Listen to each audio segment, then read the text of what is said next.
The night my father looked me in the eyes and said, "Get out of this house and never come back," I felt like my entire world had collapsed. My mother stood beside him crying. And my older sister? She simply stood there behind them with tears in her eyes. At least, that's what everyone else saw. But I saw something different. I saw the tiny smile she tried to hide. Because she knew something I didn't. She had won. Or at least, she thought she had. Welcome back to the channel. If you enjoy emotional family drama stories, shocking betrayals, and satisfying endings where the truth always comes out, make sure to subscribe and hit the like button. Now let's begin today's story. My name is Anna. I'm 33 years old now. But this story started almost 10 years ago. Back then, I was 23 and had just graduated from college. I came from what most people would call an ordinary American family. My father, Robert, owned a small construction company. My mother, Susan, was a retired school teacher, and my older sister, Jennifer, was 4 years older than me. Growing up, Jennifer and I were completely different. She loved attention. I preferred peace. She was outgoing. I was quiet. But despite our differences, I genuinely loved my sister. At least, I thought she loved me too. As children, we shared a room. We celebrated birthdays together. We laughed together. And when I was little, I practically worshipped her. I wanted to be just like her. But as we got older, something changed. Jennifer became competitive. If I received praise, she became upset. If I accomplished something, she found a way to minimize it. At first, I ignored it, because that's what younger sisters do. They forgive. They excuse. They believe family comes first. But looking back now, I realized the warning signs had always been there. When I received a scholarship to college, Jennifer refused to congratulate me. When I graduated with honors, she told everyone I was lucky. And when I got my first job in accounting, she joked that I would probably quit after 6 months. Still, I kept loving her, because she was my sister. 2 years later, our father suffered a mild heart attack. Thankfully, he recovered. But the experience changed him. For the first time in his life, he started thinking seriously about the future. He spoke openly about retirement, about protecting Mom, and eventually, about his will. One evening during dinner, Dad said something simple. "Everything I own will be divided equally between my daughters."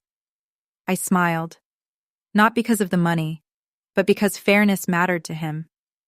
Jennifer smiled too, but hers looked forced. That was the first time I noticed something strange in her eyes. Fear. As if sharing wasn't enough. As if she wanted everything. Over the next year, Jennifer became unusually involved in our parents' lives. She visited constantly. She managed their appointments. She handled paperwork. Everyone praised her devotion. Even I admired her. But slowly, she began controlling information. Whenever I called Mom, Jennifer somehow already knew what we discussed. If I planned to visit, she mysteriously scheduled something else. And whenever Dad asked why I hadn't visited recently, Jennifer always had an answer. Anna's too busy. Anna forgot. Anna canceled. At first, I laughed it off. But then something strange started happening. My parents became colder. Not dramatically, just small changes. Mom stopped calling as often. Dad sounded distant. Family dinners became uncomfortable. And I couldn't understand why. Then one Sunday, Mom unexpectedly asked me, "Anna, are you having financial problems?" I blinked. "No." "Why?" She hesitated. "Nothing." But I knew something was wrong. A few days later, Dad asked another strange question. "Have you been gambling?" I nearly dropped my coffee. "Gambling? No!" He immediately changed the subject, but I could feel something shifting. Someone was poisoning their minds. I just didn't know who. Until one evening, I arrived at my parents' house unexpectedly. I had brought Mom her favorite flowers. As I walked toward the kitchen, I heard my name. Jennifer's voice. "I hate saying this, Mom. But Anna's hiding something." My mother sounded worried. "What kind of something?" Jennifer sighed dramatically. I promised not to tell anyone.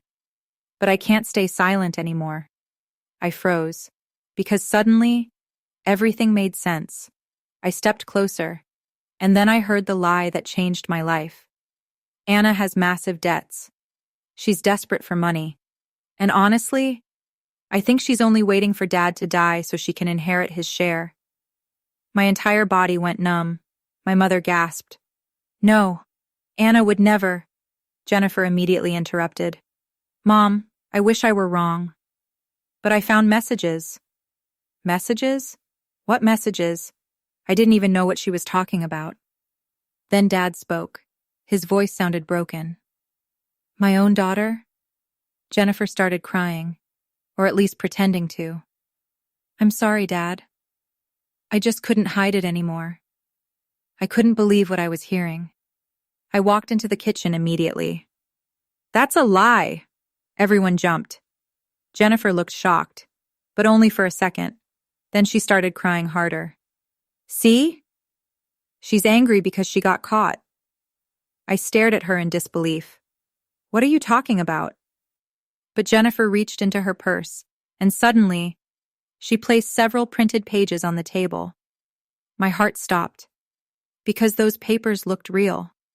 Text messages, with my name, discussing money, talking about inheritance, wishing Dad would hurry up and leave everything behind. I couldn't breathe, because I had never written any of those messages. Someone had created them. And the only person who had both the motive and opportunity was standing right in front of me, my sister. Dad, these are fake, I cried. But Jennifer looked devastated. Anna, please stop. Mom started crying. Dad's face turned pale. And for the first time in my life, I realized something terrifying. The people who had loved me all my life actually believed her. And I had absolutely no idea how much worse things were about to become. I stood there in complete disbelief. The kitchen that had once been filled with birthday cakes, Thanksgiving dinners, and family memories suddenly felt like a courtroom. And somehow, I was the criminal. My mother was crying. My father looked heartbroken. And Jennifer? She stood beside them looking like the innocent victim. I still remember the way she avoided my eyes, because deep down, she knew exactly what she had done. I grabbed the papers from the table. My hands were shaking. These messages are fake. I never sent any of this. Dad slammed his hand on the counter. Enough! I had never seen him so angry. His face was red. His voice was trembling. How could you even think something like this? Dad, I didn't. But Jennifer interrupted. Please don't fight because of me. Those words, those fake tears, those carefully chosen sentences, she knew exactly how to manipulate people. And unfortunately, my parents were falling for every second of it. Mom looked at me through tears.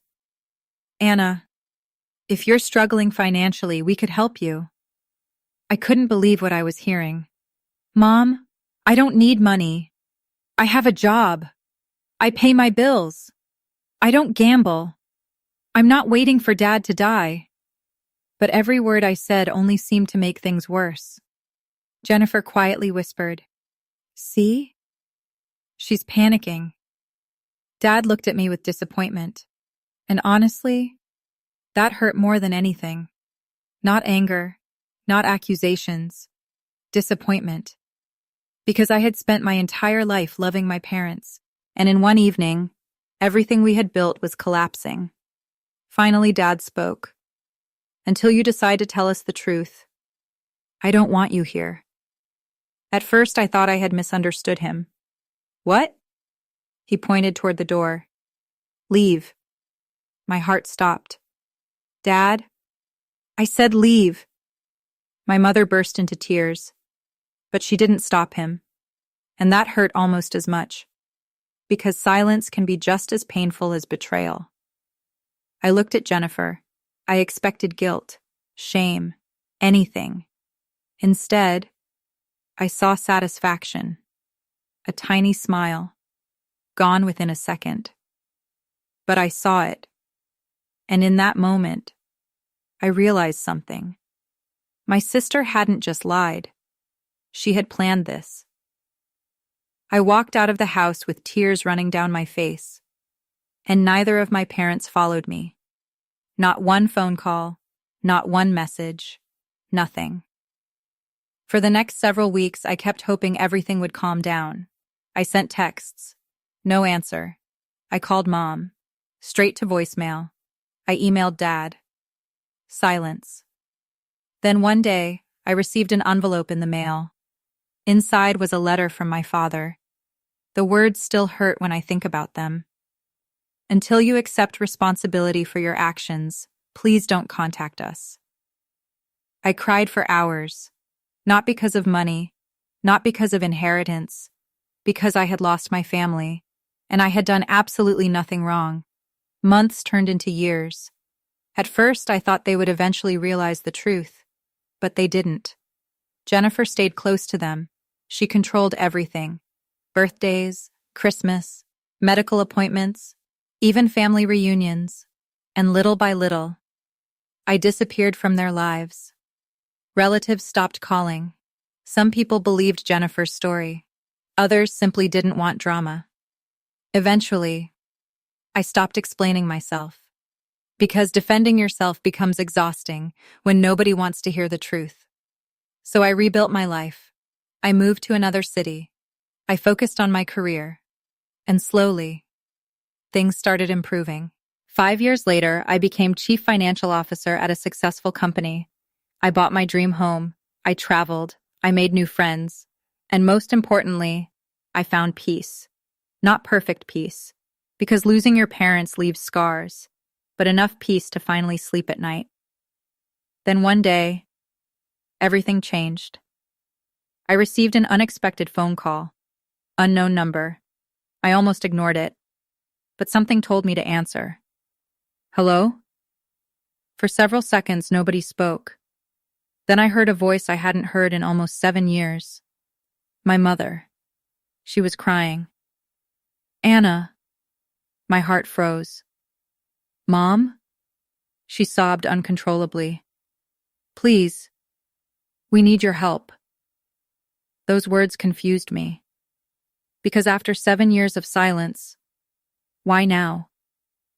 Then she said something that made my blood run cold. Your father knows. I stopped breathing. Knows what?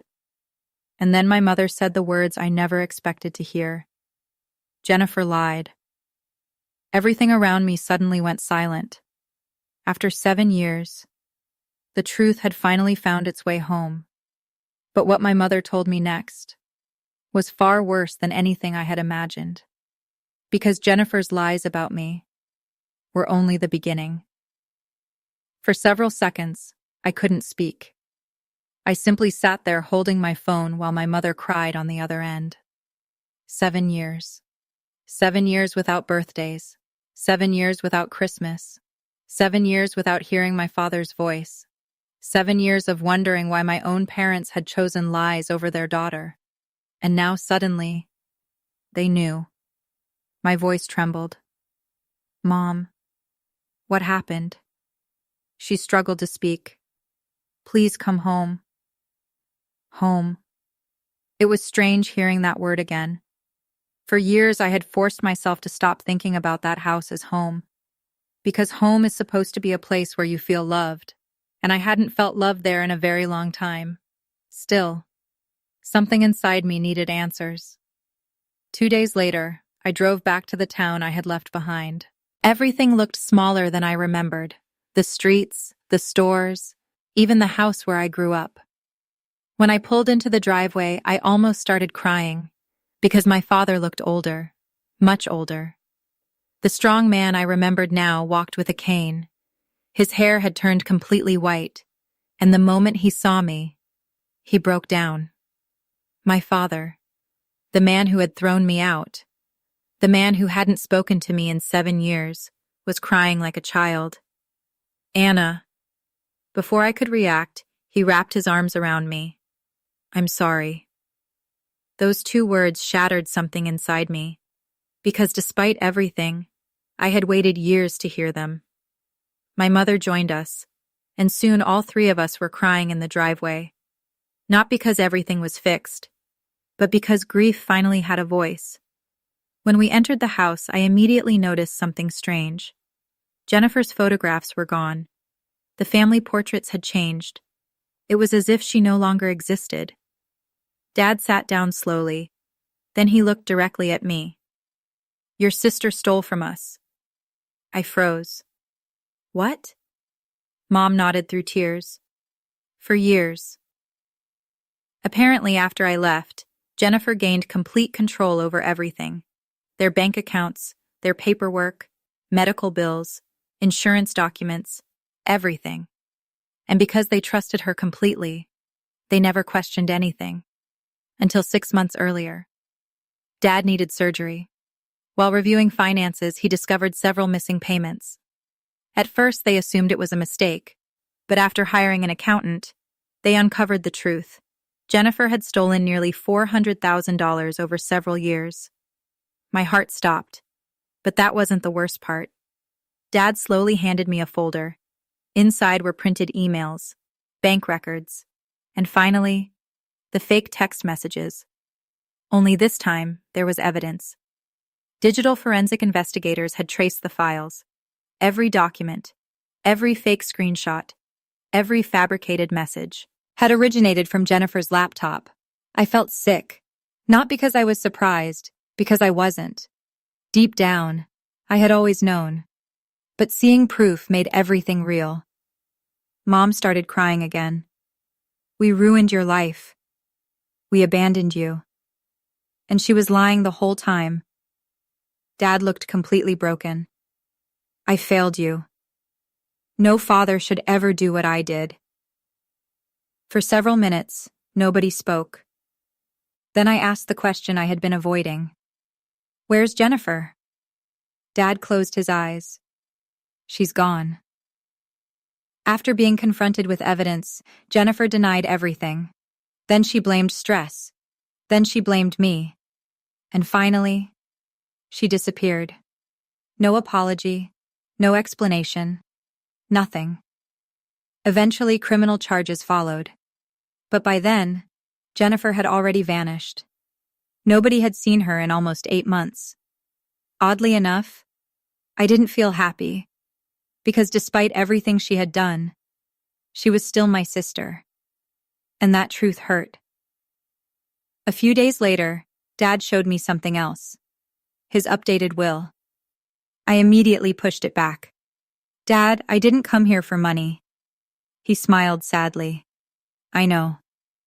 That's why you deserve it." He had divided everything equally again, exactly the way he had originally planned years earlier. Then he said something that brought tears to my eyes.